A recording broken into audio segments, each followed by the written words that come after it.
Equity BCDC vient en appel à la Cour d'appel de Kinshasa-Gombe contre une décision rendue au premier degré opposant Mike Kalambaye et Vodacom Congo. Un fait qui remonte à l'année 2022. La société Vodacom Congo aurait des litiges vis-à-vis de l'artiste musicien chrétien Mike Kalambaye portant sur le droit d'auteur. Les deux parties auraient décidé de faire un arrangement à l'amiable. Mike Kalambaye et la société Vodacom Congo auraient choisi de prendre un terrain d'entente par un acte transactionnel dans ce sens. Mike Kalambaye aurait contacté Equity BCDC pour la saisine des créances du compte de Vodacom Congo logé à Equity BCDC. Pour inexécution du paiement des litiges et de l'acte transactionnel, Mike Kalambaye aurait constaté que Equity BCDC serait à son tour responsable de l'inexécution du paiement des litiges que la société Vodacom Congo aurait vis-à-vis de lui. Les avocats de la partie appelante Equity BCDC brandissent devant la Cour la preuve de paiement que la société Vodacom Congo a payé à Mike Kalambaye à travers son compte Robank et ils demandent à la Cour de prendre en compte les évidences juridiques et rejeter les propos tenus par Mike Kalambaye. La partie Vodacom va nous envoyer, je pense que je l'ai déjà donné, l'ordre de paiement. Ça veut dire, si c'est cela qui constituait les problèmes pour lui, encore qu'il faut considérer que ce qu'il disait n'est qu'un problème dans son esprit. Mais la partie Vodacom s'est exécutée. L'ordre de virement est là. Monsieur Mike a reçu l'argent dans son compte logé dans les livres de la banque Robank.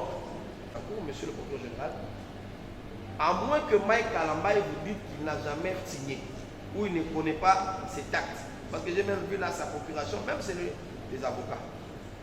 Et il a signé. Il peut, hein, et ils sont comme ça. C'est Mike là, ils sont comme ça. Il peut nier. Même s'il y a évidence. Non, non, c'était pas moi. C'était.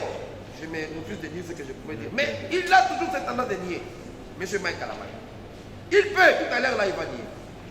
Mais les évidences juridiques sont claires et intactes. Et ne peuvent pas être ébranlées par des propos du style politique. Les avocats de la partie intimée Mike Kalambaye demandent à la Cour de rejeter la preuve brandie par la société Equity BCDC qui approuve un versement de la somme de 204 000 $ américains dans un numéro de compte Robank et une somme de 135 000 $ américains sur le compte d'Equity BCDC qui sont les numéros de compte autres que ceux dont Mike Kalambaye avait envoyé à la société Vodacom Congo. Il demande à la Cour de dire recevable et non fondée la demande faite par la partie appelante Equity BCDC, car elle ne faisait pas partie de l'acte transactionnel. Monsieur le Président, j'en viens à ces faux. J'en viens à ces faux documents.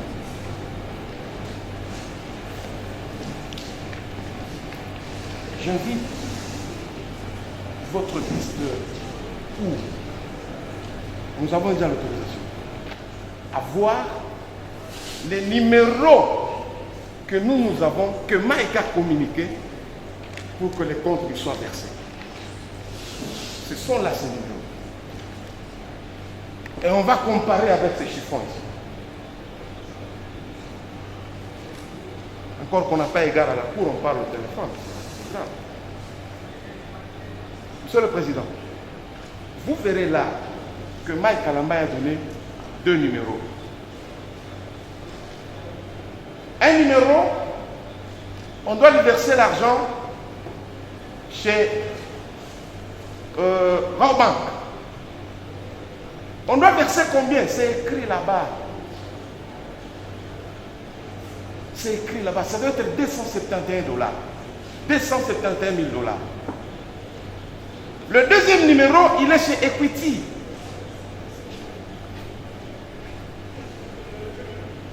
Le deuxième numéro est chez Equity. On doit lui verser combien?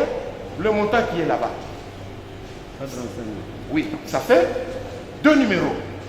Ce moyen-là, qui consiste pour Equity à solliciter, d'ailleurs, et vous dites seulement non, écoutez, tirer les conséquences. C'est quoi la conséquence par rapport à cette action? Ce moyen-là, Monsieur le Président, si vous allez le recevoir, encore que moi je pense que ça aurait dû venir de Vodacom. Ça aurait dû venir de Vodacom.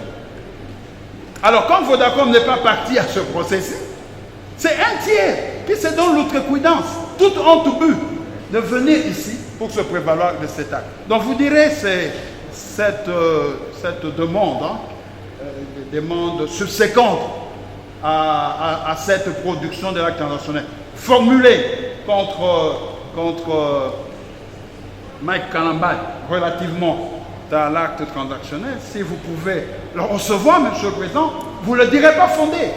Monsieur le Président, nous disons que Equity a réellement... L'organe de la loi, dans son avis, demande à la Cour de dire recevable et fondée la requête faite par Equity BCDC, car l'acte transactionnel fait foi. Monsieur le Président, nous disons que Equity a réellement raison de se prévaloir de cet acte. Pour ce qui nous concerne, nous constatons qu'il n'y a plus de litige. Il n'y a plus de litige parce que tout a été dit. Et dans l'acte, on dit qu'il renonce à toutes les actions judiciaires. Il demande à ce qu'on puisse lever même la saisie. Tout est dit dans l'acte. Mais quel est le litige qui peut aujourd'hui être mené devant votre cour pour que votre cour puisse statuer là-dessus? Voilà pourquoi, Monsieur le Premier Président, nous disons qu'il plaise à votre cour de dire recevable et fonder la requête d'Equity BCDC jeudi. Après avoir entendu toutes les parties ainsi que l'avis du ministère public, la Cour clôt le débat et prend la cause en délibéré pour rendre son arrêt dans le délai de la loi. La présente cause est prise en délibéré après l'avis de l'organe de la loi. Son arrêt sera rendu le 19 mai 2022.